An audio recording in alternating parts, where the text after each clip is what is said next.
আপনারা যদি যুদ্ধ করতে চান আসুন যুদ্ধ করি। আপনারা 1000, 2000, 3000 লোক নিয়ে আর এই কটা অস্ত্র নিয়ে আমাদের সাথে যদি যুদ্ধ করতে চান আধা ঘন্টা টিকতে পারবেন না। আমরা সেনাবাহিনী, পুলিশ, আনসার, বিজিবি মিলে আমরা যারা আছি তাদের সাথে আপনারা 30 মিনিট যুদ্ধ করেন। আসেন বলেন, আমরা জায়গা ঠিক করি। আপনারা পাহাড়ে পাহাড়ে লুকিয়ে থাকবেন, মানুষের বাড়িতে বাড়িতে যে অত্যাচার করে খাবার খাবেন, রাতের বেলায় এক পাহাড় থেকে আরেক পাহাড়ে পালিয়ে থাকবেন, আর তারপর দূর থেকে আমাদেরকে গুলি করে আহত করবেন। এটা কোনো যুদ্ধ হলো না,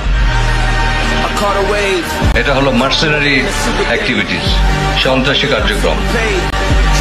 আজকে এই এলাকা দুর্গম বলে আপনারা সুবিধা পাচ্ছেন, এলাকার সুবিধা আপনারা নিচ্ছেন। আজকে যদি বাংলাদেশের অন্যান্য জেলার মতো হতো তাহলে আমাদের প্রয়োজন হতো না। যে কোনো বাহিনী, এমনকি আনসার বাহিনী আপনাদেরকে সাহায্য করে দিতে পারত। 5-10 হাজার জনগোষ্ঠী নিয়ে তারা যুদ্ধের ঘোষণা দেয়, কিভাবে সম্ভব?